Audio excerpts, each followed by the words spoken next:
Good evening, everyone. Happy Monday. How are you? Hello, coach. Can you hear me? Yes. How are you, Eduardo? Can you hear Yes, I me? am. Yes. I can hear you pretty well. Okay. Hi, how are you? I am doing great. Just Nice a to little hear that. tired, but I think it's normal when you start the whole the whole When day. you start, when you're in the middle of the week, when you finish the week, it's just normal at this age. Hi, Jose. How are you? Hi, Emerson. How are you? Hi, Miss. Hi, Miss. Good evening. Where is your camera, Jose and Emerson? Teacher, actually, I'm driving to my home. I'm going to be in my house on the next 10 minutes already. All right, then drive safe. Don't worry. Thank you for letting me know. Hi, Welcome. Emerson. What about you? You're home already, Emerson? Hi, Miss. Ready. Cool. All right. So listen, I think we can start today's class by doing a review of yes or no questions using simple present. There is a very hi, Carla. How are you? Hi, fine. Happy Monday. Happy beginning of the week. How was your day? So. Monday's like crazy. Mondays Yeah, people are crazy. Traffic is crazy. Weather is crazy. the So yeah. weather is crazy. So yeah, I totally understand. Okay, I'm happy to see you guys. So listen, I was telling your classmates that we can start today with playing a very simple game. Okay, have you guys ever played 20 questions? Has any of you played 20 questions before? I have never played this game Okay, in my case. I don't know what is the others. all right. So let me tell you, this is very simple. You are going to think one character. It can be a cartoon, it can be a human, an animal, but it has to be a character from a movie or a TV show, a soap opera, anything that is, but it has to be famous. We all have to know that, right? But you are not going to say it. You're not going to say it to your friends, right? And then we have to guess who you are by asking you questions. But we can only ask yes or no questions. For example, imagine that you are a SpongeBob. Imagine that you're a SpongeBob, Eduardo, okay? But we don't know. So we have to find out who you are. So we start asking you questions. For example, are you a human? And you're no. Are you a cartoon? Yes. Are you an animal? Yes. Okay. Do you have black skin? No. Do you have white skin? No. And then we can try other colors. Do you have pink skin? No. And then do you have yellow skin? Yes. And so we have clues. Oh, it's a cartoon, it's an animal, it's color yellow. So we have to be asking you yes or no questions to discover your identity. Okay. And you can only answer yes or no. You cannot give clues, you cannot give extra information. You can only answer yes or no. So is that clear how we're gonna do it? Yes. What about the others? Is it clear how we're gonna do it?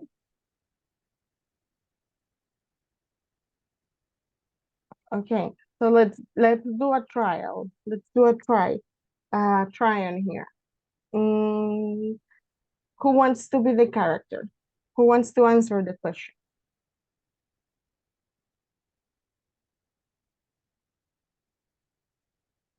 Think think of someone that you want a character. It can be anyone from a movie, from a soap opera, from a TV show. And don't tell anyone. Okay, only you know who you are. And we're going to start asking you yes or no questions to identify who you are, to discover your identity. Okay. So who wants to be the character? Who wants to answer yes? The only thing you have to answer, of course, is yes or no. Yes or no. Until we discover who you are.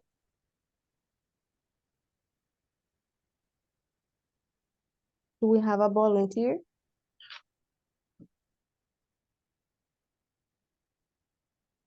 Mm, Would you like to help us with the first round, Eduardo? I can try if you want. Okay. All right. Think of one character that you want I to use. have writing the name of my paper, but Okay, don't just show it. for Don't show it. Only you know. And we are going to ask Eduardo, everyone here, we're going to ask Eduardo yes or no questions to discover who he is. Careful, we cannot ask information questions. He cannot answer anything except yes or no. So that's the type of questions we're going to ask. For example, Eduardo, are you a woman? yes. Okay, we have one clue, people. The character is a woman. Okay, No, question. no. A No. human. No. Oh, It's a man. okay. Sorry, Okay. sorry. I You're supposed hear to say anything. human. Okay, we're going to pretend this didn't happen. So are you a man? Yes. All right.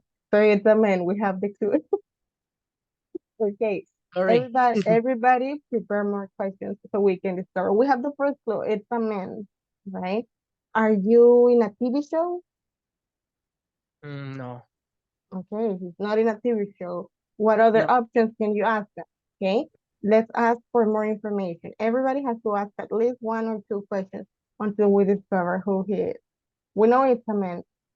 Are you from El Salvador? No. Okay, good. That's all you gotta say. What other questions? Are you very famous? Yes. Okay, it's a man, does not have a TV show, and it's very famous. Mm, are you a superhero? No. Mhm. It's No. not a No. No. No. superhero. Are you a No. singer? No. Do you live in the city? No. Do you live in the woods? En el bosque, do you live in the woods? No. Do you live in the ocean? No. Okay. So, guys, I need you to ask questions. Everybody else, Fatima, Mauricio, Abigail, Cesar, Emerson, Jorge, Are Jose. you soccer player? Mhm. Sorry, I Are you couldn't hear. soccer player? Are you a soccer player? No. No. No. Okay, the others, ask him questions. Are you the rock star? Are you a rock star? Rock star? No. No. No. No. Are you a politician? No. Okay, Are political, you politician. English No. student? Yeah. I know, but no. Okay. What was the other question? Are you Are you English famous? student? No. Not an English student. Okay, but you are very famous. Are you a president? No. Oh. You're mentioning a lot of things, but I think I don't know. Is it really Not famous for me? I told you it needs to be famous for everyone. Yes, but No me I vayas a think salir it's con un weird poeta, because un poeta europeo que nadie conoce. Tampoco. All right, but don't give clues, Eduardo. Be patient. Okay, we have 3 more questions from other people in the class. And then you Okay. can give one clue if we discover anything Well, else. okay. Just 3 more questions. Okay, guys? Are you a streamer? Are No, you a no, no, no, no, no, streamer? no, no, no, no, no. Are you an influencer? No. I can say Not yet. One a more hint. question. Yeah, but just one more question. Okay. We have to complete 20 questions, and then if we haven't discovered who you are, you can give us a clue. Okay, so we have one more question, class, that we can ask him. Are you a basketball player? No. Okay, now you can give us a clue. Only one clue. Yes, an actor. He is an actor. Jorge, very good. Are you an actor? Dice Jorge. Yes. So it is, you are an actor. So it's a male actor. It's a man. And does not have a TV show. Do you have No. old movies? Yes. Okay. Yes. Okay. Yes, that has Old all the Old, anything from more than 10 years ago, right? A eso me refiero. Old, more than 10 years ago. Okay, so yeah. Yes. Okay. Are you The Rock? No. Are you Brad Pitt? No. Okay, everyone is gonna start asking him. Near. Close, close. Are you a black man? No. Not a black man. Okay, the others? Come on, class. I need you to practice yes or no questions.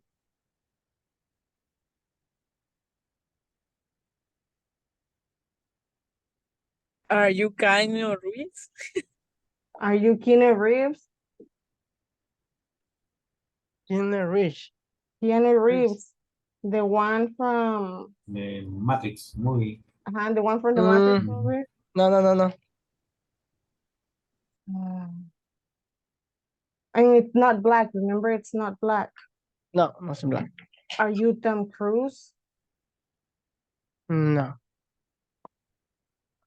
Are you Ben Stiller?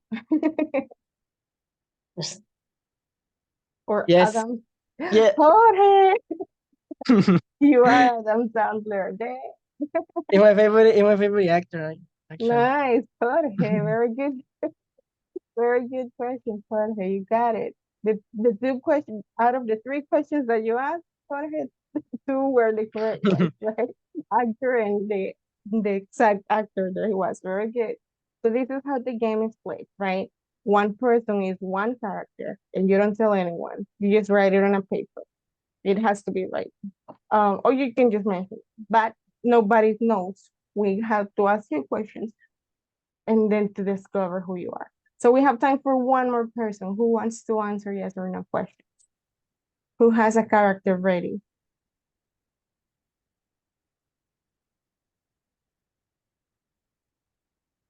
Now you're going to be in the team that asks questions as well.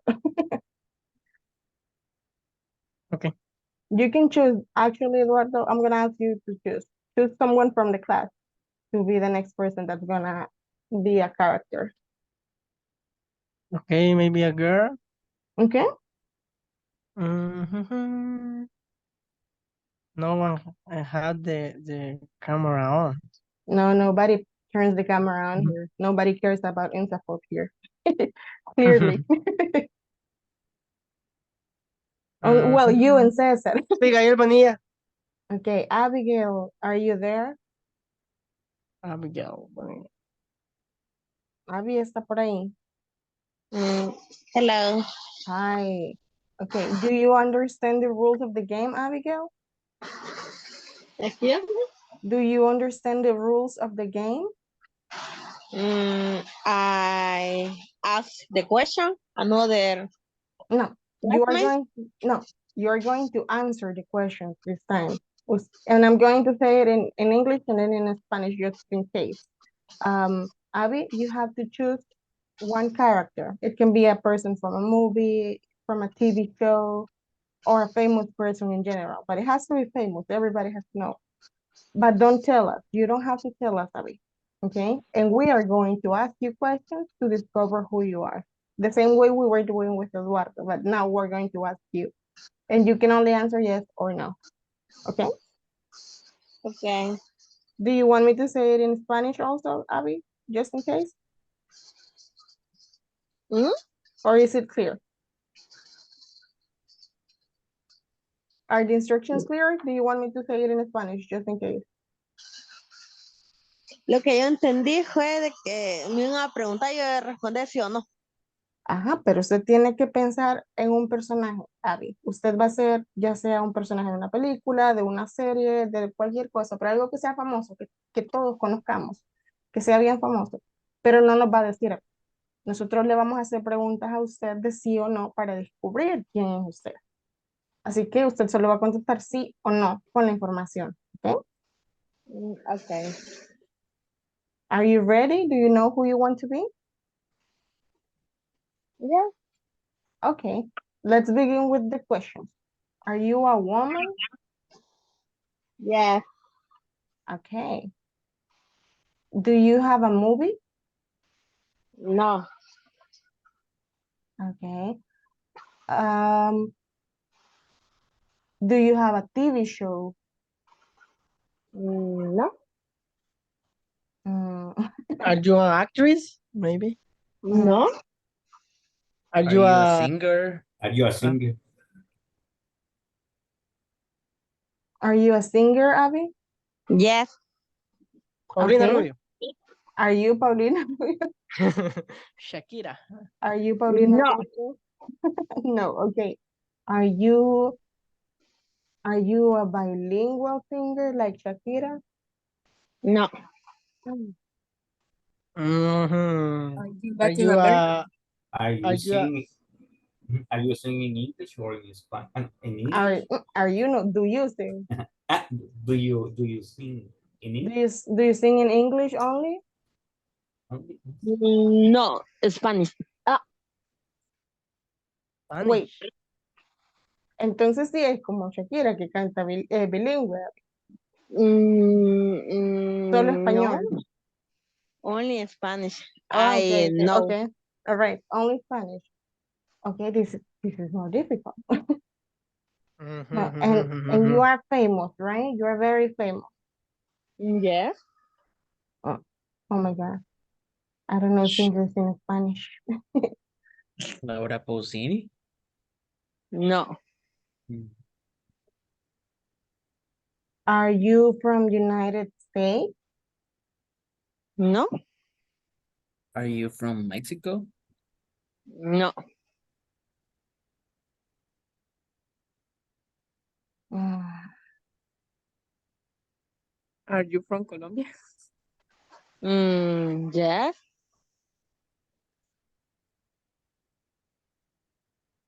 mm. Talia? Are you Talia? No. So it's a woman, it's a Are singer. Are And you Carol G? Are you Carol Yeah. G? oh, oh my God, She's I'm Colombiana. She's Colombian. Colombian. Yes, she's Apparently, Yes. Colombian. I didn't know Okay. that. I In my case, think I didn't know. I didn't know that either. I thought she was from the United States. I don't know why. Don't ask me why, but I thought that. Very good, Avis. Pretty sure you did it to the point, so we're good. Okay, good night. I want you to pay attention, and I'm going to say this parenthesis. Si se fijaron, algunos estaban haciendo preguntas de sí o no con partes incompletas. Por ejemplo, algunos decían, Shakira, Paulina Rubio, pero eso no era una pregunta, right? ¿Cómo sería la estructura correcta? Are Are you you Shakira? Shakira? Are you Ujú, Shakira? are you Shakira, exacto. Y en algunos casos escuché verbos de acción con el verbo to be, como are you work, are you sing, ¿cómo sería lo correcto? Are you a singer? work? Ujú, do you work, do you sing? Do you O si sing? estamos preguntando por ser, are you a singer, right? Are you a worker, right? Do you So work that, as a singer? or do you work as a singer, correct? So Okay. this type of games is going to help you to speed up your mind. It's one thing to know the grammar, and it's another thing to put it in use in real life time, right? Noting program conversations like, oh, we have time to practice the conversation and then we do it. But when it comes to real life, you have seconds to create the conversations or the questions or the answers, and you have the grammar. You just have to refresh it, keep it fresh and ready, right, to use it. So this type of activities is gonna help you to get into the real momentum, right? Okay, so for tonight, we're gonna start talking about the 7 R's in logistics. So we were talking about distribution channels last week, and today we're gonna start talking about the 7 R's in logistics. And by R's, I literally mean the letter R. There are seven, what is this? There are 7 R's in logistics that we're gonna be reading about. I'm just gonna make this bigger. This is probably too big. Are you seeing the screen, guys? Can you see Yes, the I can screen? see. Okay, so listen. There are 7 R's in logistics. Okay.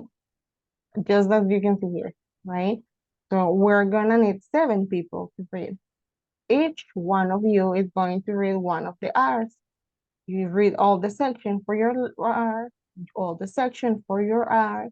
You see, right product, one person, right customer, another person, right price, another, until we get to the 7th, okay? So we're gonna read the 7 R's, and we're gonna need 7 volunteers to read. Okay, we're gonna begin. Raise your hand, please, so I can assign you one spot to read. You're literally going to read all. And we're gonna begin with Eduardo, the right product, number 1. Jorge Antonio, right customer, number 2. Abigail, right price, number 3. Cesar Lemos, right quantity, number 4. Carla, right condition, number 5. And then we have 2 more. We have a space for 2 more people. Carla is gonna be number 5, right condition, and we have a space for 6 and 7. We need 2 more volunteers. Emerson, you can help us with number 6, right time, please. And somebody else for the right place. We read this one and this one. See, we need 1 more volunteer.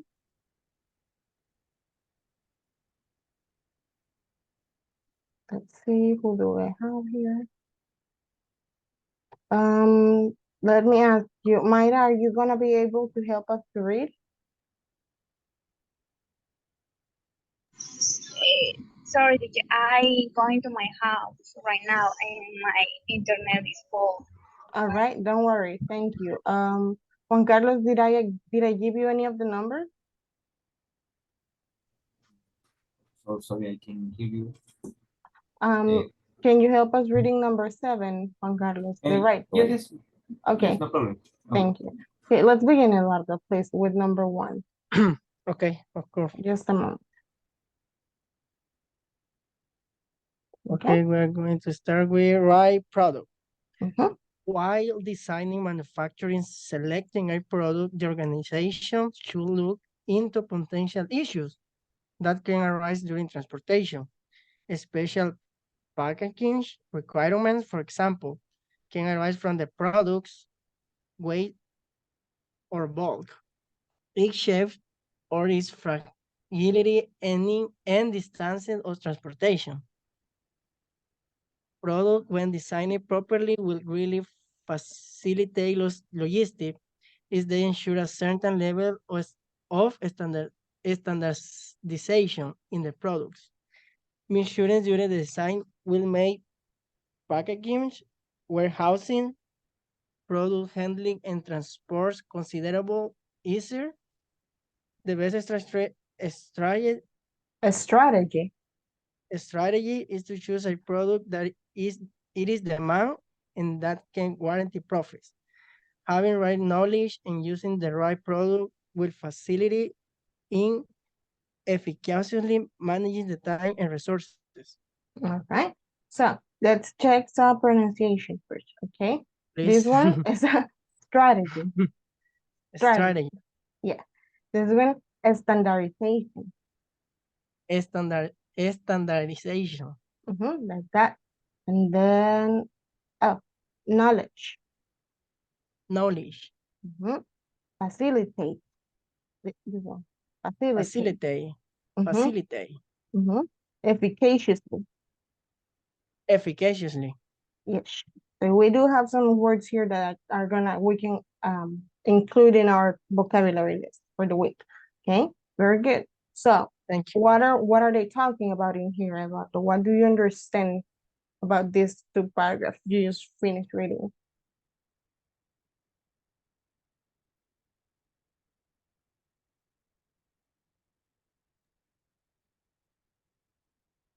The first R, the first R in logistics refers to the right product.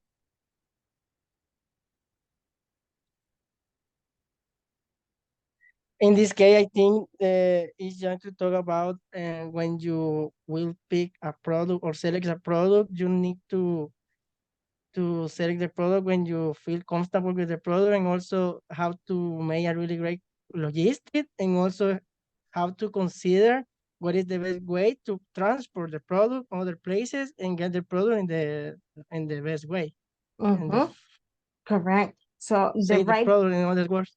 yeah, in other words, the right product means in logistics that you, when designing or manufacturing or when creating the product or selecting, you have to think not only, oh, this is pretty, I'm going to sell this because it's pretty or because it's going to give me a lot of money. You have to think if the product is going to be easy to transport, if it's gonna get damaged badly or easily, if it's gonna be of good quality. So selecting, taking your time to choose the right product.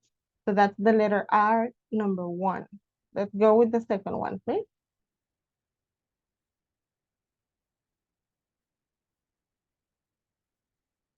Who had number 2? Number 2, right customer. Customers are the core component of supply chain processes. The right customer is about finding the customers and creating an awareness about our product and services.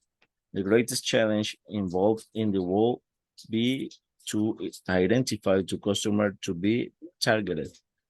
The solution to finding the right customers will be to do a market research. Managers must have knowledge about their target market. If the products are sold in the right market, then the company gains more leads and they get the right customers that can stay with them lifelong. A market research will give an insight into whom we are supposed to target. Then, as per the budget, one will choose which marketing strategies to employ to that the right people know about our product and how to access the product. Correct. All right, let's take pronunciation. This one would be whom. Sounds like a J. Whom. Whom? Whom. Yeah, What is exactly. what is whom, teacher? Whom, it's like who, the question, but when it has a whom, it's the formal version. Whom is formal for who. Who is informal, whom is formal. Okay. Okay. Right. And then budget, presupuesto, budget. This one, okay. And then let's see. Okay, so give us your opinion. Okay, what do you think they are talking about when they say the right customer? Is the second R. Well, for me is how find the good strategy or find the different ways for the good customer or the correct customer.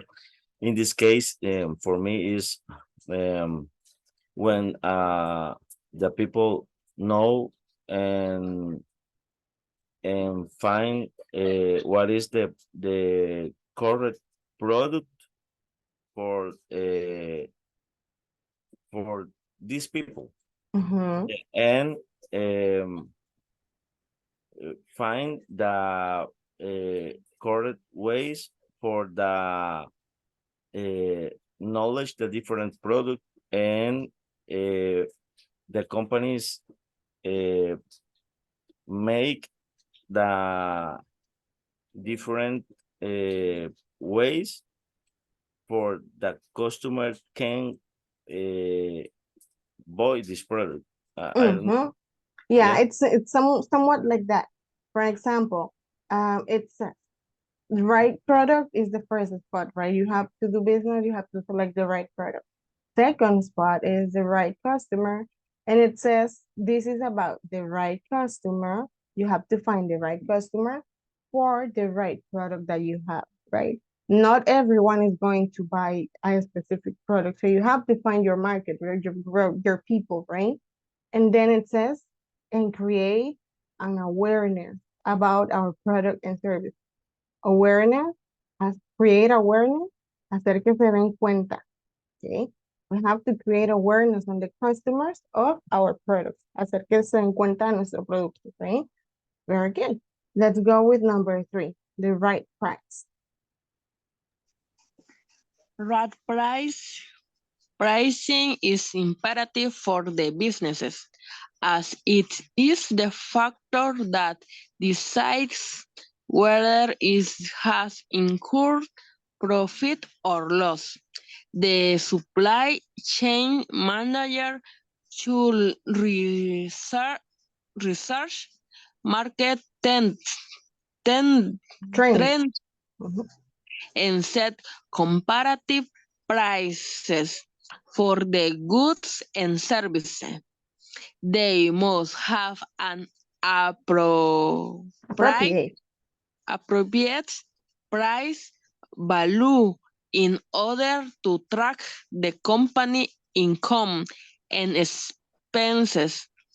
A good system for storing and updating Updating. updating Mhm. the right prices ensures success in logistics Logistic. logistic Management. management services. Mhm. Thank you. So what do you understand from this paragraph, Abby? When they say the right price, what are they talking about? Or what do you understand? Equality money, Mhm. but the product and money. Yeah, basically, the right product, you have it already. Now you have to look for the right customer. The next step is finding the right price, right? What is the correct price for your product, depending on your type of customers, right? So, and that way it says they must have an appropriate price value in order to track the company income and expenses, right? So you have to take that into consideration, how much it costs you and how much you're going to make profit from that. Very good. Let's go with number 4 then. Right quantity. Okay, teacher, right quantity. Sending right amount of product is also important in logistic. It is the last of the supply chain manager to find the right quantity of delivers and to coordinate with the manufacturing and delivery team to get the right quantity of product delivered to the customer. If we don't meet the demand of product, we will ultimately lose some chain of making money. Also, if we have excess quantity of our warehousing expenses and other associated expense will be increased. So the production must be in a balance to cater the demand and must not make out inventory costs. All right. Let's check some pronunciation here. Where was it? Okay. Let's see. Demand, that was good. Quantity. Associated was the one associated. Associated. Mm-hmm. Sounds like, Okay. en vez de associate, yeah, it's associated. Like that. Associated. Mm-hmm. Okay. Like that. And then task. I think it was task or supply. I don't know what. But it's not that you Task. didn't pronounce it. It's that you skipped it. Se le saltó. But it's not that you didn't Okay. pronounce it. All right. Other than that, Okay. good. All right. So what they are talking about, right quantity. So we already spoke about the right price, right, for the product, how much it cost me and how much I'm going to sell it for. But when they say right quantity, what are they talking about, Cesar? I think, teacher, that with this right quantity, we have to create a balance between this quantity, because if we don't have the sufficient product, we can or we will have a stock out in our inventory. Mhm. And if we buy a lot of product, we will have waste. And in both cases, we will be the high cost. And Mhm. for that reason, I think it's so important this point. The right quantity. Very good. That's Yes. exactly what they are talking about, right? It says the production or whatever quantity you buy or you get, it has to be in balance, right? What you say from what you're planning to sell and what's probably gonna be your demand, right? Very Yes. good. Nice. Let's continue. We're gonna go with number 5, the right condition, please. Okay, number 5, right condition. The right condition in logistics is about the safe delivery of the proposed product. The quality of the product should be maintained till the time it reaches the end user or the customer. The distribution strategy should be such that it is preserving the quality of the product without increasing to overhead costs. It is the duty of the supply chain to ensure that the goods are stored properly and delivered to the customers in the right condition. Mhm. All right. So this is the 5th R in logistics, right? We already spoke right customer. We already spoke about right quantity, right price, right? And now, and the right product Condition. both, right? So right condition. What do you think it's about, Kat? I think this part talk about the product delivered in good It's sure they are talking about ensure that the good Mhm. And basically ensure that it's good. That's right, and Carla. to ensure that the goods. Listen, I think there are two things. For example, when you buy something online, um, you expect to receive it in the best conditions, right? You don't expect to receive a broken cell phone or a broken camera, right? So that's what they are talking about. The right condition in logistics is about being safe of the proposed product, right? The safety of the product. And even if we are not selling online, probably if you decide that you're going to make direct sales on super selectors, for example, or Siman, but if your product arrives to the country in bad conditions, there's nothing that you can sell, right? So yeah, right condition is talking about the safety of the product that you're going to sell. Very good. Let's go with number 6 right now, please. Right time.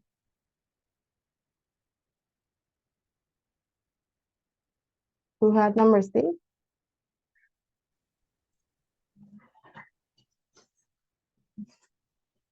The number 6, right time. Right time. Time is a crucial factor in logistics.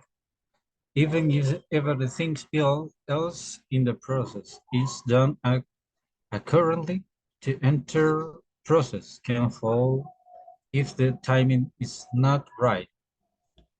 You must have the product on the shelf or in stock at the right time to cater to the demand if the product demand is not met at the right time.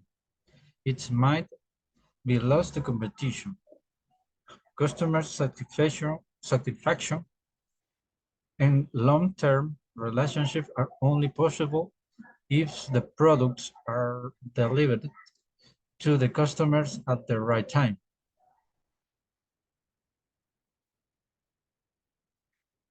So, right time. It is the task of the managers to develop a tracking system and coordinate with the delivery team to get the item delivered before the deadline. All right, good. So let's check pronunciation before we talk about the paragraph, okay? In this case, I know in Spanish that is items, but in English, it's item, okay? In English, it would be item, yeah. And then accurately. Accurately. Quiere decir precisamente o con precisión, algo que se hace con precisión. Accurately, right? And then, yeah, I think we're good with that. Yeah, okay. This one, develop. Develop, right? Like that. So what are they talking about when they say the right time in logistics, Emerson? What do you understand? Well, in this case, I also understand that the timing factor determined for the satisfaction of the client because they have their product arrive on time and a good way, good state. Yep. Actually, the right time, they are talking specifically about the time that it takes you to transport the product, time of transport, right? You can have the correct product, you can have the customers, you can have the right price, the conditions. But if you deliver the product late, that's gonna set you back, right? It's gonna make you look like not a very good seller, right? And this happens a lot in logistics. I actually work my other job. It's in a logistics company. And sometimes people are like, yeah, we like everything in the service, except that there was a delay, un retraso. If there is a delay in transportation, it can cause you a lot of problems and a lot of money also, fines, multas, fines, all right? So yeah, right time is talking about the time that it takes you to transport one product. And let's go with the number 7, right place, please. Okay, right place. The managers can develop a robust delivery system with location tracking so the both customer and the provider can track the exact location of the product and get it delivered to the right place. The demand for your product may vary depend on geographic or demographic and the other factors. It is necessary to understand from doing extensive market research to exact play that needs to be targeted, as certain areas maybe have demand of the product, whereas the other areas or areas need Areas. no areas. Areas, like areas might not. Areas might not care about the product at all. It is important that the right product be sent to the right place. The supply chain manager should ensure that they have efficient and experienced delivery staff, so that the product is delivered to the right place.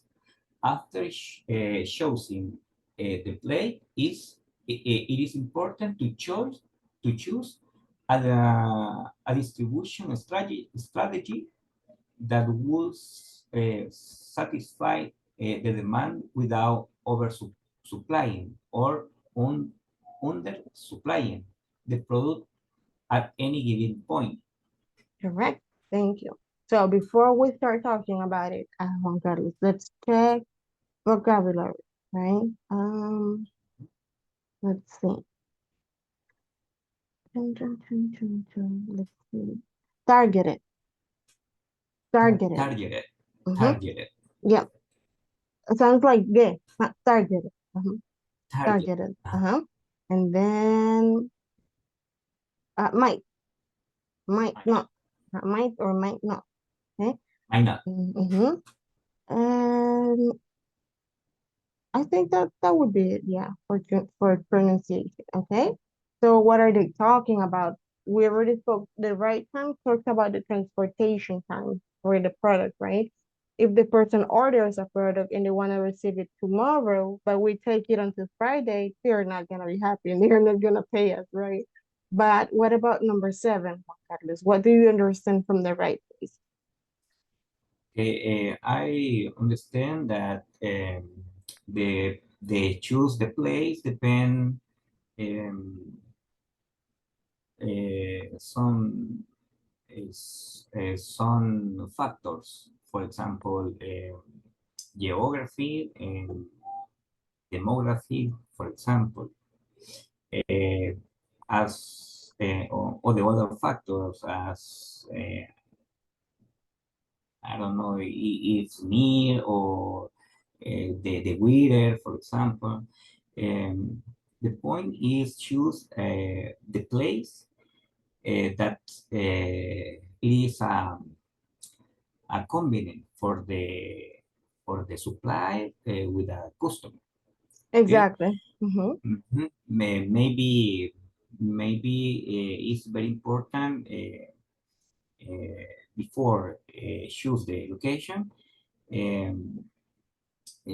Some strategies and know the product. For example, if you buy a product,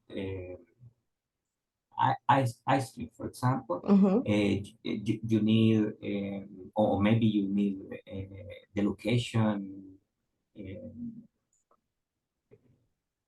I don't know. It's a fast to the A fast delivery. delivery. Okay, it's correct. I understand that.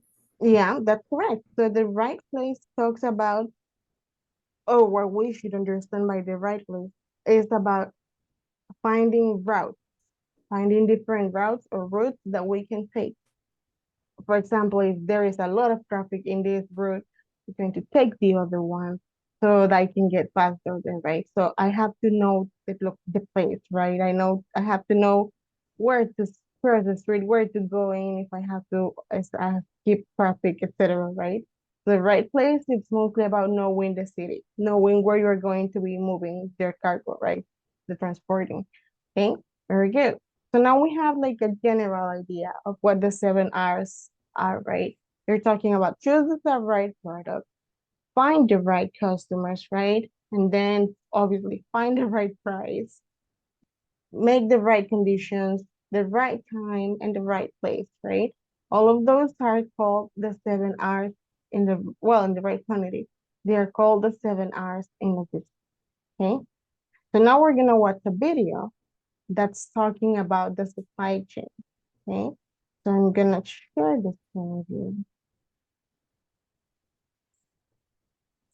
And this is like a medium video. It's not too short, not too long. So we're gonna watch it ideally once.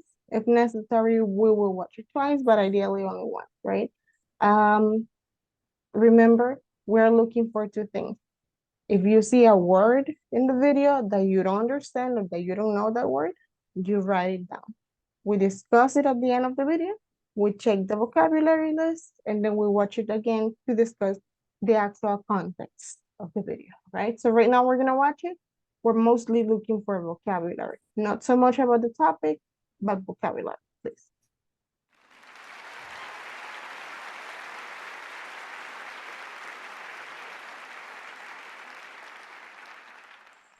It's 2008. I'm living the dream. Standing in our multi-million-dollar home on Waiheke Island, looking out over the city skyline, I put my arms around Catherine and say, my wife, and say, honey, we finally made it. After years of entrepreneurial hustling and scraping, we finally hit the big time. My business partners and I were importing frozen pastries from a European multinational and selling them through supermarkets around Australia. After 2 years, we just cracked $10 million sales, and we just also cracked our first $1 million month. Life was good, and there was plenty of blue sky ahead. Sitting one morning, sipping my latte, reading the local paper, I saw an ad for a presentation about the World Food Forum that had just been convened in Rome. I thought, I'm in food. I might meet someone there, expand our business into New Zealand. I'll go along.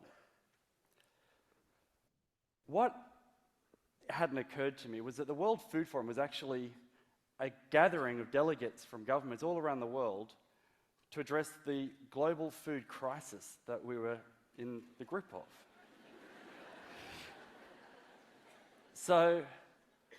And what I learned was that large-scale, mega-scale, industrial-type food was forcing small-scale family farms and artisan food producers out of the market, which was in turn tearing apart the fabric of the community in the areas that those businesses were. And I was part of the problem. And sitting in that room, I felt like a fox amongst the hounds. I didn't know what to do. But I went home and I'm like, but what am I going to do? Like, what am I meant to do? I'm earning a living here. I've got a family to feed. I've got a big rent to pay. I can't. What would you do? And then something happened, unexpected, that made it crystal clear. The 2008 global financial crisis hit. Boom. The Australian dollar plummets against the euro, and we're paying in euros. So our business goes from making great profits to making terrible losses overnight. And the more sales we make, the more money we lose. We call an emergency board meeting. And one of the options put on the table is, look, let's just stop trading until things even out a bit, till we can renegotiate our prices with our supermarkets and the like. And in that moment, I thought, wow, we're only one of hundreds of food importers around the country, and I bet they're all having the same meeting about the same time. And I wonder if they're putting that option on their table. And I wonder what the supermarket shelves would look like after just a few weeks if all the businesses like us would just say, just stop that for a little while, that food coming in. And in that moment, it became blindingly obvious how vital our local food growers and local food producers are. And then I had an idea. What if we could take the smarts, the technology, and all the systems to solve the complex long-distance supply chain and pair that with the short-distance advantage of local food? Maybe we could cut enough fat out of the supply chain to make local food viable again. So, with the bunch of awesome people, a lot of awesome people, we started Ubi, which is a completely new kind of business model designed to revive local food. Look, there's more people who have helped out than the names up there, but this is a great effort, team effort. Ubi is basically like an online farmers market. It's probably the easiest way to explain it. Or an online local food buyers club. You can buy from a variety of local vendors, growers and artisan producers, and local commercial food producers as well, and have them all delivered onto your doorstep in a single box. The hypothesis for the business model was that by pairing the high-tech supply chain solution with a short-distance advantage of local food, we could make local food as affordable and convenient as industrial food. And plus, with the trend away from the shopping experience of going into store and buying your food, and more back to the old-fashioned way of having your food delivered to your doorstep, because local food doesn't have all the retail infrastructure and all this rent and everything to pay, it might actually be far enough behind to be ahead. So here's how it would work. You order your food on ubi.org. The growers basically pick to order, then deliver the food to the Ubi hub, and then it's packed and delivered to your door, all in one fluid motion. Okay? And the secret sauce of the Ubi model basically comes down to the supply chain. So a traditional supply chain, the grower grows the food, then sells it and transports it to the wholesaler. The wholesaler then holds onto the food until it sells it and transports it to the retailer. The retailer then holds onto the food until you transport yourself to the retailer, pick the food up and transport the food back home. In that scenario, around 70% of the value of the food is actually supply chain cost. And the grower is getting about a third, if it's just fresh food, the grower's getting about a third of the value, which is only really just enough to scrape by. International supply chains, on the other hand, are more like 5 or more links, where over 80% of the value of the food is actually supply chain costs. And the original grower or producer is getting less than 1/5 of the retail value. And only large operations can really afford those margins. Whereas with the same day 2-link supply chain that we were thinking about, the grower would be able to get half of the retail value, and the customer wouldn't have to pay any more than they'd normally pay. Because we could pretty much cut out up to 30% of the cost of the supply chain. So everyone's better off. So, great theory, but would it actually work? Well, like the crazy entrepreneurs we are, we just jumped in and started doing it. We've now delivered over 25,000 boxes to over 1,400 doorsteps around Auckland, and we've got a prototype that we feel works. It does work. And in the last 18 months, we've been tracking our prices, and we've been on par with the supermarket and retail prices, their in-store sticker prices, and our prices are delivered to your door. So when you take into account that the product's delivered to your door, you're actually making a bit of a saving, and everyone's getting paid above market rates. We do sometimes supplement our boxes from the markets when it suits the growers, but we always buy direct as often as possible. And it's great for our growers. Bill and Marilyn had been trying to keep their business alive for a long time, and the roadside stall was great, but it really didn't scratch the surface. Going to the farmers markets is really good, and it meant losing their weekends, and if they didn't sell enough food, they had a lot of waste left over. Cafes, little buyers, co-ops, organic shops, great, but after running around, really not worth the while. And it also works for our distribution team. On only as little as 300 customers in the space of a garage or shipping container, this is a very viable business where everyone gets paid a good rate for their work. Today, this is our customer spread around Auckland, and we've just delivered our first box in Sydney. And we're we're looking at new cities around the world at the moment. With Ubi, we're adopting the Food Commons model, which is an ownership and governance model that is collectively owned by the participants that are involved, including customers, growers, all sorts of different participants. So there's no fear of this being taken off on some private agenda. Ubi's just playing a very small part in a global food renaissance that's happening around the world right now, a local food renaissance. It's happening around the world right now.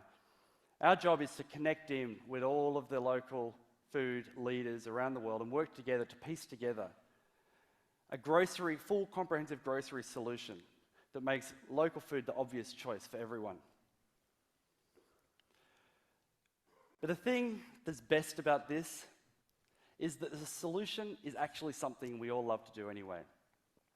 And that is sit around a table with our loved ones and the people we care about, sharing a meal made from food that we can trust and connect with. So, it's good for you, it's good for your family, it's good for the world. So, let's eat, drink, and be merry. For tomorrow, we thrive.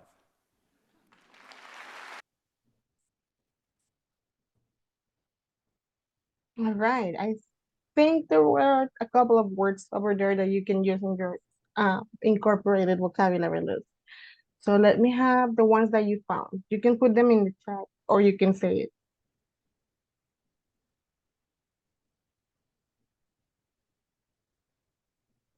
Okay, let's check. Okay, the first one, forum, Eduardo, it's un foro, right? Forum. Carla, gathering means to come together, reunirse, reunión. A gathering es una reunión. And I don't know what is the other one. Blindly. Creo que le quise escribir blindingly, cegadoramente. Blindingly, cegadoramente. Ujú. Ok. Ok, vamos con Eduardo de nuevo. Tenemos grip. Grip, sujetar. Grip, sujetar. Okay. And then hustling, ajetreo. Hustle es ajetreo. Entonces, como the entrepreneurial hustling, el ajetreo del emprendimiento, right? El ajetreo de ser emprendedor. Hustling, entrepreneurial hustling. Leftover, sobras. Leftover son sobras. It can be leftover from food, leftover from drinks, leftover from product. Okay, leftover, sobras. Thrive. Thrive es florecer. Thrive is literally prosperar. I thrive in crisis. Yo prospero en crisis. Thrive, prosperar. Thrive, prosperar. Artisan, artesano. Hounds son los perros sabuesos. Los perros sabuesos son los perros cazadores. Okay? Growers. Growers se refiere a los agricultores, la gente que cosecha, la gente que tiene sus plantas, what is it? Legumes, vegetables, and all that. They grow the plants, they grow the vegetables, so they are known as growers. Para nosotros es agricultores. Okay, growers. Then we have groups. Oh, I lost it. Give me one moment. Growers and groups. We have doorstep. Juan Carlos, doorstep es la entrada. La entrada de tu casa es un doorstep. La entrada de la oficina es un doorstep. Puede ser en cualquier escenario, pero doorstep es como la entrada de las puertas. Groups, arboledas. Prototype, prototipo. Prototype, un prototipo. Algo que es como modelo inicial. ¿Sí? Prototype. Tearing. Tearing, rompiendo o partiendo, poniendo. Si ven que dice como tearing apart,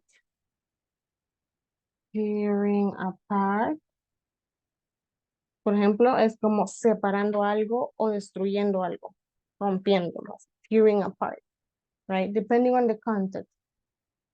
All right.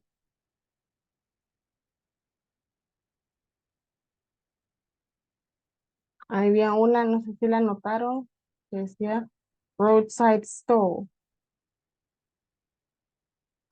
Roadside stall. Ahí se la puse en el chat. Roadside stall, it's un puesto a la orilla de la calle. Un puesto al borde de la carretera. Puesto a la orilla de la calle. Roadside stall.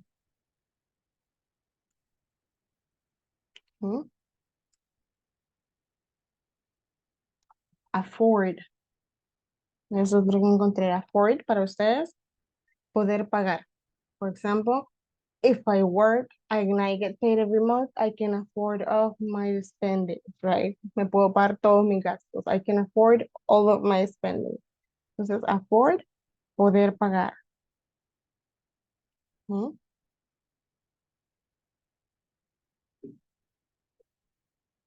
What other one? Oh, plummet. Creo que sí fue que lo escribí ahí. Plummet.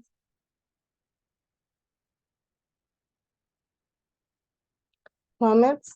Ahí está en tercera persona. Sería plummet, normal. Caer en picada. Venirse abajo. ¿Okay? Por ejemplo, the price of the beans is plummeting. El precio de los frijoles está viniendo abajo. Okay? Plummet. Caerse, venirse abajo. Okay? Do we have any other one? And then trading. Trading no es solamente como trading the bitcoins o trading del tipo que conocemos ahora de networking. Trading también es una palabra para comerciar. Okay? We stopped trading. Nosotros dejamos de hacer comercio con ellos. Nosotros dejamos de comerciar. Trading, comerciar también. Okay? All right. So those are the ones I got. Do you think you need to watch it one more time to talk about what he's mentioning, what the video is about and your opinions, or do you have your comments ready?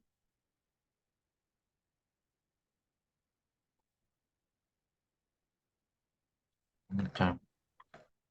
I'm sorry? Maybe one more time. Okay. Emerson says one more time. What about the other? Me too. Okay, Juan Carlos. Everybody else? Anybody else? Yes, teacher. All right. We're gonna watch it one more time. The only requirement, the only thing that I'm gonna ask from you guys, please have your comments ready. When the video finishes, raise your hand and we wanna start hearing your comments. You can talk about a summary from the video, one part of the video, one point that you understand, something that you didn't understand, or your opinion. What do you think about it? Or what do you think they are talking about, right? It can be anything, but you have to have a comment about it by the end of the video. If you don't comment when the video finishes, it tells me that you didn't understand anything, right? So that's why I ask for your comments to see what my students are understanding or if they are not understanding anything, right? So let's watch it once more.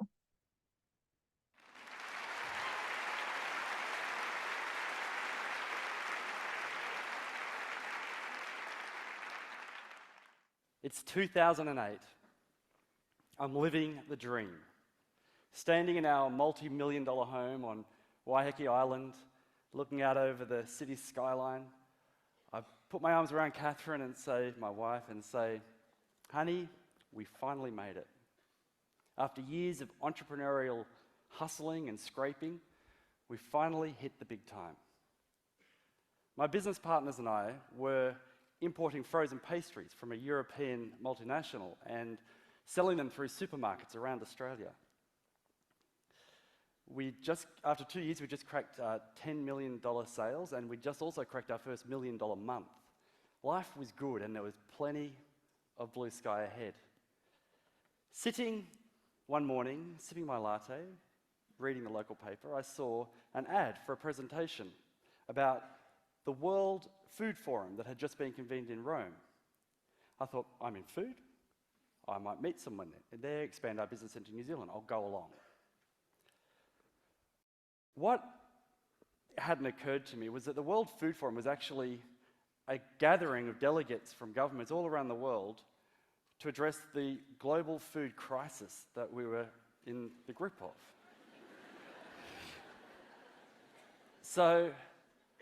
And what I learned was that large-scale, mega-scale, industrial-type food was forcing small-scale family farms and artisan food producers out of the market, which was in turn tearing apart the fabric of the community in the areas that those businesses were.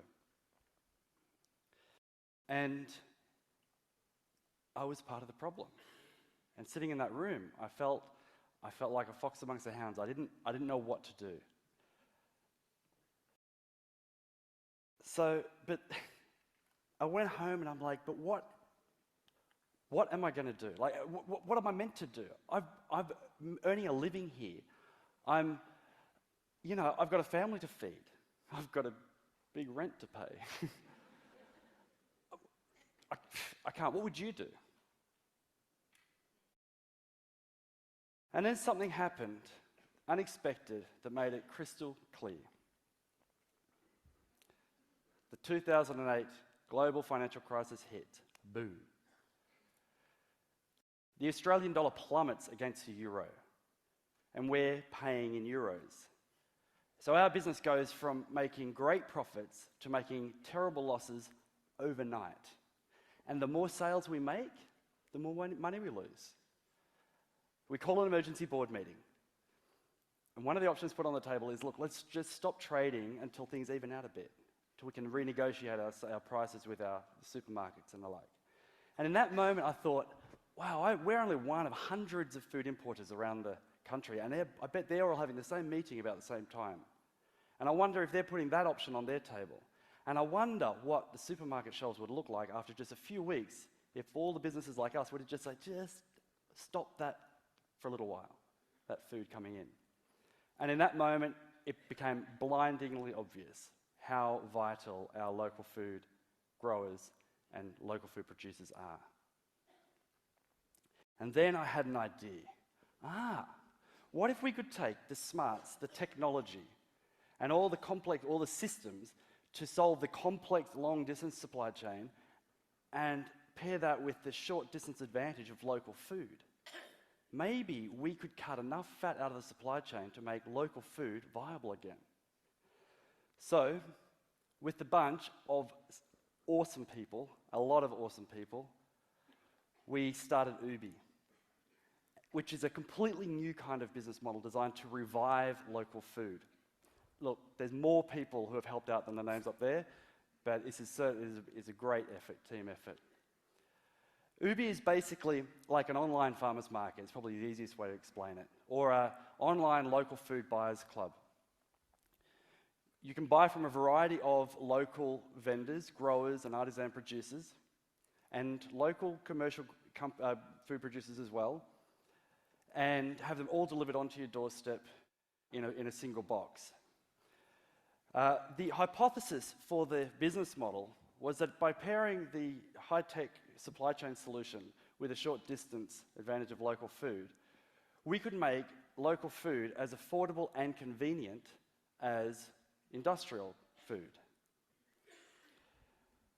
And plus, with the trend away from the shopping experience of going into store and buying your food, and more back to the old-fashioned way of having your food delivered to your doorstep, because local food doesn't have all the retail infrastructure and all this rent and everything to pay, it might actually be far enough behind to be ahead. So here's how it would work. You order your food on ubi.org. The growers basically pick to order, then deliver the food to the Ubi hub, and then it's packed and delivered to your door, all in one fluid motion. Okay? And the secret sauce of the Ubi model basically comes down to the supply chain. So a traditional supply chain, the grower grows the food, then sells it and transports it to the wholesaler. The wholesaler then holds onto the food until it sells it and transports it to the retailer. The retailer then holds onto the food until you transport yourself to the retailer, pick the food up and transport the food back home. In that scenario, around 70% of the value of the food is actually supply chain cost. And the grower is getting about a third, if it's just fresh food, the grower is getting about a third of the value, which is only really just enough to scrape by. International supply chains, on the other hand, are more like 5 or more links, where over 80% of the value of the food is actually supply chain costs. And the original grower or producer is getting less than 1/5 of the retail value. And only large operations can really afford those margins. Whereas with the same-day 2-link supply chain that we were thinking about, the grower would be able to get half of the retail value, and the customer wouldn't have to pay any more than they'd normally pay. Because we could pretty much cut out up to 30% of the cost of the supply chain. So everyone's better off. So, great theory, but would it actually work? Well, like the crazy entrepreneurs we are, we just jumped in and started doing it. We've now delivered over 25,000 boxes to over 1,400 doorsteps around Auckland, and we've got a prototype that we feel works. It does work.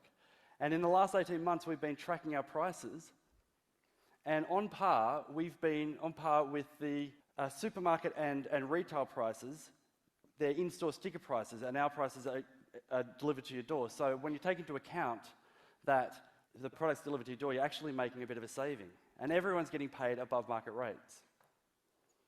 We do sometimes supplement our boxes from the markets when it suits the growers, but we always buy direct as often as possible. And it's great for our growers. Bill and Marilyn had been trying to keep their business alive for a long time, and the roadside stall was great, but it really didn't scratch the surface. Going to the farmers markets is really good, and it meant losing their weekends, and if they didn't sell enough food, they had a lot of waste left over. Cafes, little buyers, co-ops, organic shops, great, but after running around, really not worth the while. And it also works for our distribution team. On only as little as 300 customers in the space of a garage or shipping container, this is a very viable business where everyone gets paid a good rate for their work. Today, this is our customer spread around Auckland, and we've just delivered our first box in Sydney. And we're adopting, we're looking at new cities around the world at the moment. With Ubi, we're adopting the Food Commons model, which is an ownership and governance model that is collectively owned by the participants that are involved, including customers, growers, all sorts of different participants. So there's no fear of this being taken off on some private agenda. Ubi's just playing a very small part in a global food renaissance that's happening around the world right now, a local food renaissance. It's happening around the world right now. Our job is to connect in with all of the local food leaders around the world and work together to piece together a full comprehensive grocery solution that makes local food the obvious choice for everyone. But the thing that's best about this is that the solution is actually something we all love to do anyway. And that is sit around a table with our loved ones and the people we care about, sharing a meal made from food that we can trust and connect with. So, it's good for you, it's good for your family, it's good for the world. So, let's eat.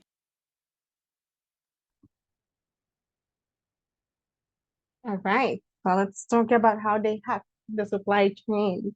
Let me hear your comments. What did you understand from the video, or what did you find interesting, or what you think about it? Let's raise your hands so I can begin listening to you.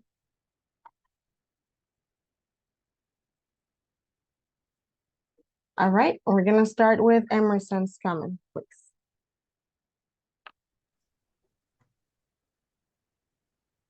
Well, because of the economy crisis Crisis, in his country, in his country, he was forced to develop a new method of selling his product, partnering with the local producers, and design the method to make a food. The same way, develop the maybe a software to help others local producer to increase and growing the sales. Correct. That's a good summary, Emerson. Thank you. Very good comment. Let me hear the other. Teacher, good evening. Hi, good evening. Yes, this conversation is very interesting, and I was relating with one model. It's similar. This they call it in Spanish canasta campesina. And this business model, they buy the local farmer in Comasagua. They produce a product in a small quantity, and then they buy in the city. For example, they buy or they sell? They sell, sorry. Okay. They sell it in the city. All right. It's a very interesting model, and they generate very profit to the farmers in the Comasagua. That's really cool, especially because before, back in the day, when they didn't have that model, from Canasta Campesina, the farmers, they had the produce, y produce se refiere a todo lo comestible, vegetales, hortalizas, produce. Okay, the farmers had the produce, but sometimes they didn't sell everything because nobody knew that they were selling, right? Now with this project, everyone in the city knows that they sell, so they prefer to buy to them directly, right? So it's a really great idea, especially because it cut on the costs from transportation, imagine bringing vegetables from Guatemala. It's a lot of money transporting. Yes. And then you have exactly the same things here. You just didn't know, right? So yeah, it is Yeah. it is a great project. Very good comparison, Maida. Thank you. All right, who others? What other comments do we have?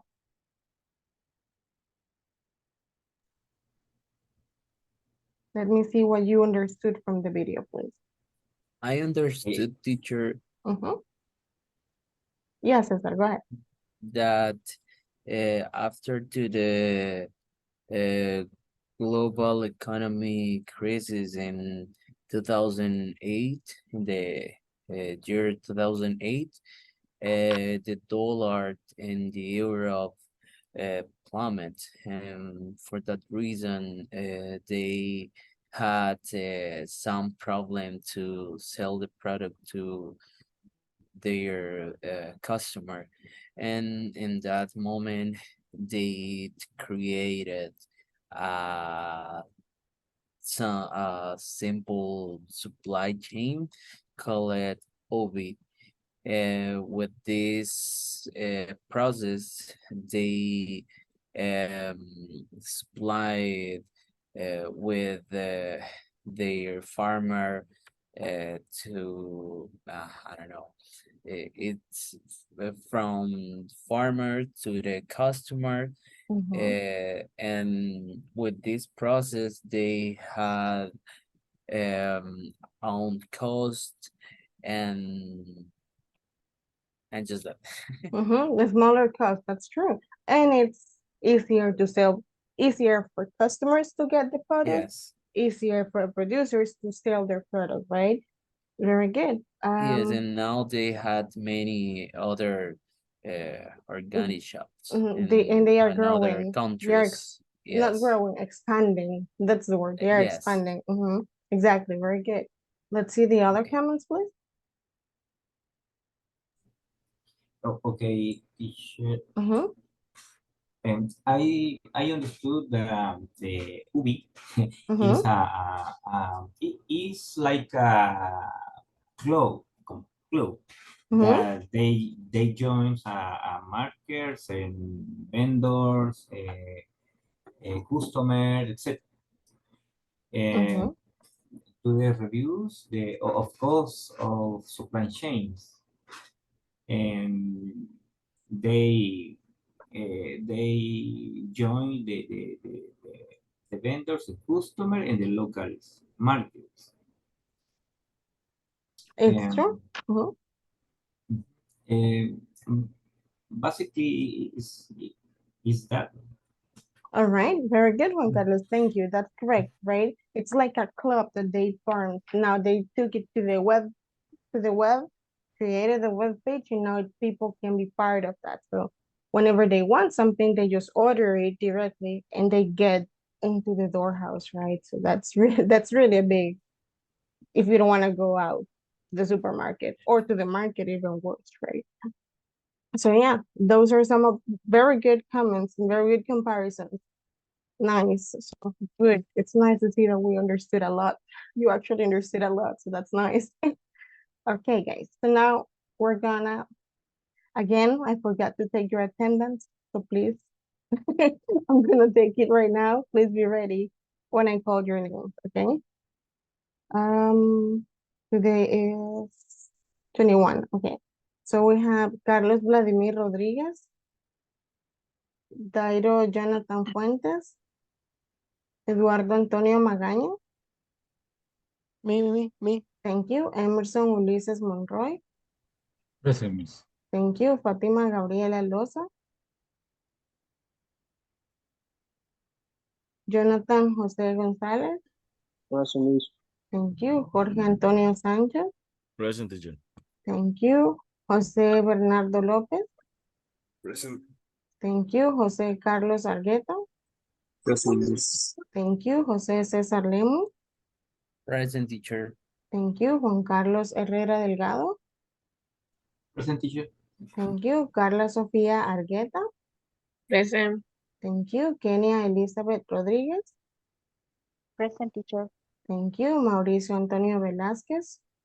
Present, teacher. Thank you. Mayra Cecilia Peña. Present. Thank you. Nelly Lilibeth Andrade. Raúl Antonio Jordán. Sandra Present. Abigail. Thank you, Nelly. Sandra Abigail Bonilla. Present. Thank you. Wendy Maricela Ramirez. Okay, that's for today, day 8/21. All right, so I'm gonna share the student's manual with you because we have an activity here. So we're gonna be doing just a moment.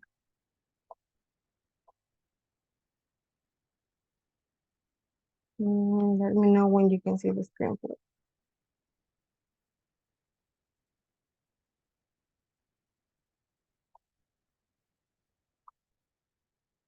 Okay.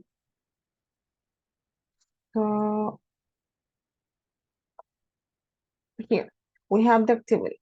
It says you're gonna think of your own experience as a customer. Okay.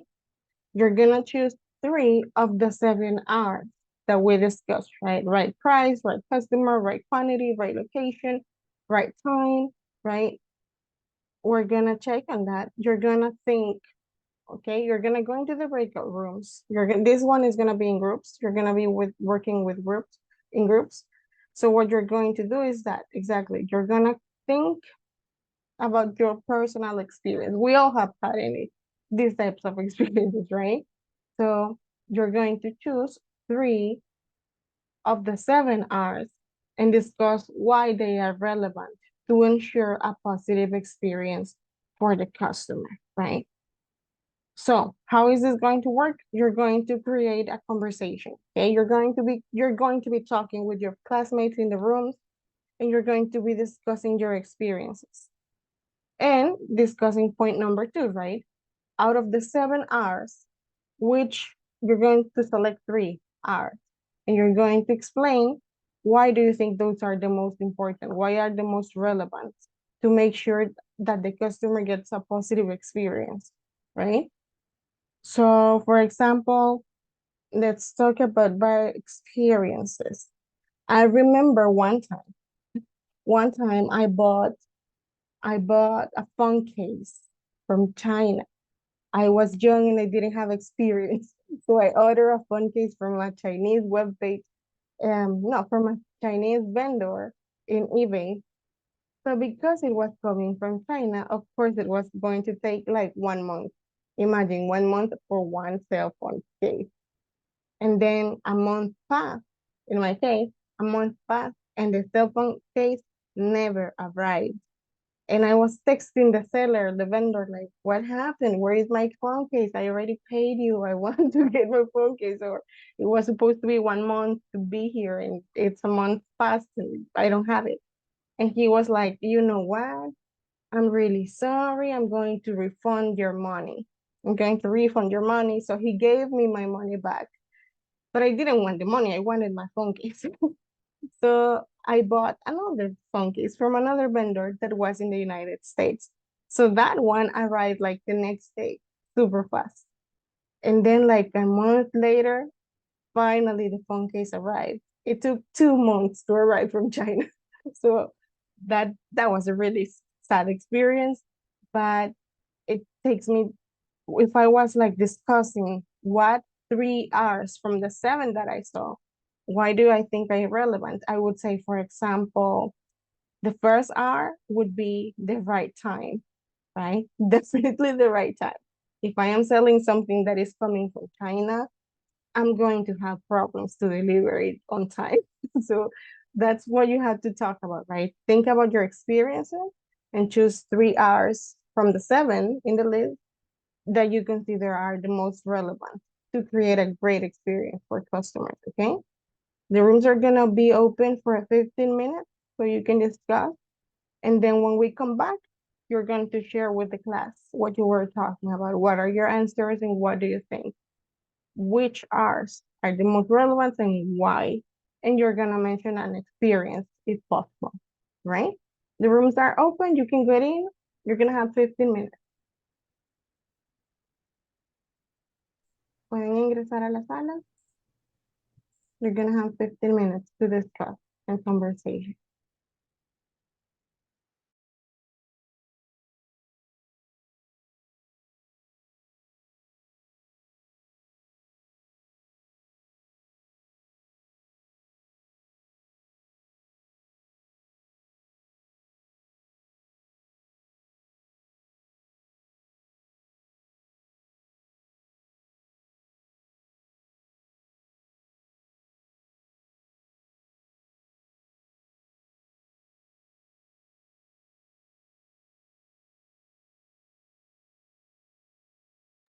Vamos ingresando a la sala, por favor, los que están pendientes. Tus compañeros los están esperando en sala.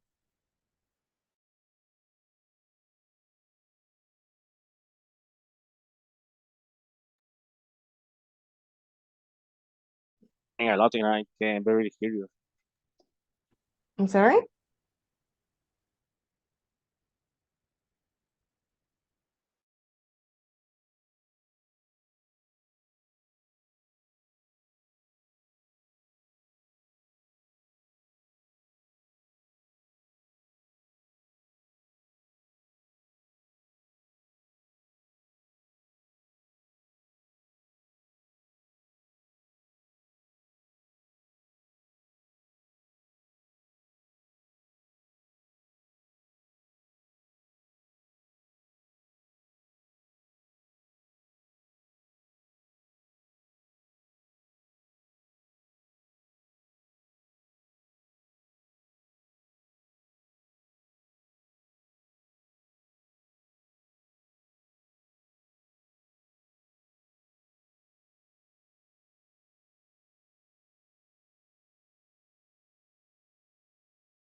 All right, we're all back to the main session now.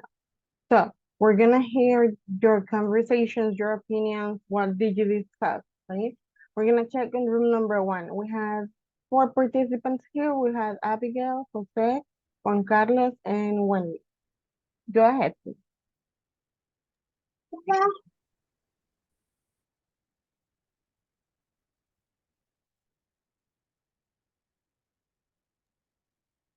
Well, Mhm. Miss, in the Mhm. first one, we were talking about our experience as a customer. So in my case, I say that I have this experience when I buy online because when you saw a product online, you see nice pictures. So when you have in your hands, it isn't the same. It doesn't work. And in relative to the second one, we find the right price and the right quality and right price, right quality, and the right time. Yeah, Okay. that was my opinion that I was commenting with my partner. I don't Okay. know What? one was the other person Okay. that was in my group. Okay. Hi, teacher. Hi. Okay, I have a bad experience too. No.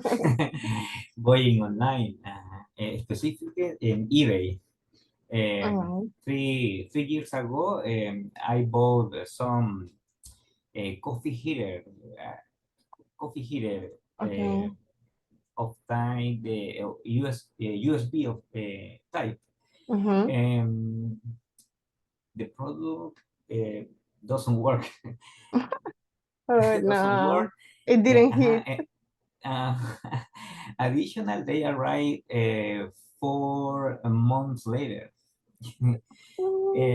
The problem was that I bought this device to resell them, and I lost my money. Wow, that's bad. That's bad experience. Okay. Um, mhm. Are For you going to explain me, a little bit more on why you chose those 3 hours that Jose mentioned? yes. For me, the right price and the right time and the right product is the most relevant. Uh, because, for example, generally in price, generally always compare the that you pay with the quality of product, for example. Mm-hmm. If the product have a good quality, doesn't matter the price. Mm-hmm. Similar if the right time. For example, when you go to eat, for example, and the food they give later, If they take 2 hours to give you your you food. yes you leave and you go back next. Mm-hmm. All right. That's good. Thank you, Jose, Juan Carlos. Very good job delivering your answers for the group. Very good. Thank you, guys. Okay. So now we're gonna listen to room number 3. And here we have ladies. We have Nelly, Mayra, and Carla Sofia. Go ahead, please. Hello. We discussed about the delivery from Pollo Campero. Okay. Simán, Mm-hmm. son in Amazon. Okay. For example, Myra says the delivery from from Pollo Campero is a right condition Okay. because the package is right Properly. preserving Mm-hmm. In the case the Simán is a bad experience from Nelly because she said the both the skincare the kit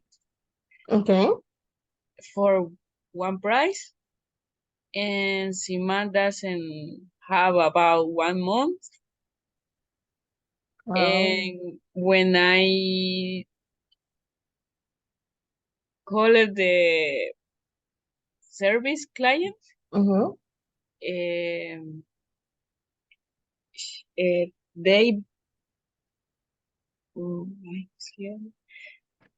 they sell one product for the same price for 5 products. And what did they do with the money from the other products? Did they refund? Yes. Wow. For look. That's bad. That's a really bad service. We all have had bad service from Simán, I think. In Amazon, I think it's a good service about the price, the products, and the condition, and the time, I think. Yeah. The only thing with Amazon is you have to be careful more than just Amazon. You also have to be careful with the person that's gonna bring the things from the US to El Salvador, right? So that's another thing to worry. Yes, but for example, I bought in Amazon, but I sent the package from USA. Yeah, I do the same. Because in El Salvador is expensive. It's expensive and it's not guaranteed. Yeah, totally understand. Okay, and from the 7 R's, which 3 do you think are the most important, Carla? I think the right price. I think the 3 is the conditions, right condition, and maybe right product. Definitely, right? The right price and the conditions. If you don't have a product, doesn't make sense. So yes, that's right, Carla. Very good. Thank you for representing your group, Carla. Nice. And now we're gonna listen to room number 5. We have Cesar, Eduardo, and Jorge. Go ahead, please. Okay, teacher. We talk about our experience, and all experience are based on the online websites. And Eduardo is going to talk about his experience, and Jorge is going to talk about the that opportunity and all that problem that we can find when we bought in this kind of website. And Eduardo, let's go. Okay, in my case, when I was younger, I didn't have any experience make a purchase online, but I decided to make a purchase, and I was made a big mistake using this app because I didn't buy the right products, and also I think the prices it was cheaper than others, so I think the quality is really was about according to the price, and also it's about the right deliver, because I was a problem about this product because I bought the product maybe in 2020, and I received the product in the next years in 2021. So Oh my I God. think this experience was terrible to me, and it was a case of my cell phone, and I decided to change my cell phone. And also after when I changed my cell phone, I received the case of my cell phone. So I Oh didn't use no. the case, and also I didn't received a refund. So for that reason, I think AliExpress to me, it Mhm. was terrible, but I think it's no, it's just to me. I don't know what well others, because I think it depends of the product and depends of the seller that you decided to make the purchase. Yeah, that's true. So which are the 3 R's that you consider are the most important, guys? Deliver and also the price Right price, and the right right quality. time, too. and the right quality. Good. That's nice. It comes down to having the right product, right? If you're gonna sell bad quality, it's gonna get in bad shape to the consumer. It's gonna be bad late. I think it comes from there. If you select a bad product, it's an escalation of bad decisions. You're gonna have bad deliveries, you're gonna have bad quality, maybe you're gonna have the right price, but not the right customers, because people are not gonna be waiting forever for their things, right? So yeah, it goes hand in hand. All right, very good. Roll number 3 says that, Eduardo. Thank you. Okay, that's gonna be it for tonight, guys. We are gonna take attendance one more time. Please be ready to say here or present, okay? Carlos Vladimir Rodriguez, Dairo Jonathan Fuentes, Eduardo Antonio Magaña. Me. Thank you, Emerson Ulises Monroy. Present, Miss. Thank you, Fatima Gabriela Loza. Present, Miss. Thank you, Jonathan Jose González. Present, Miss. Thank you, Jorge Antonio Sánchez. Present, teacher. Thank you, José Bernardo López. Present. Thank you, José Carlos Argueta. Present. Thank you, José César Lemos. Present, teacher. Thank you, Juan Carlos Herrera Delgado. Teacher. Thank you, Juan José Herrera. Present, teacher. Thank you, Carla Sofía Argueta. Present. Thank you, Kenia Elizabeth Rodríguez.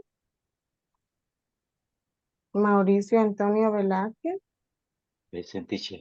Thank you, Mayra Cecilia Peña. Present. Thank you, Nelly Lilibeth Andrade. Present. Thank you, Raúl Antonio Jordán.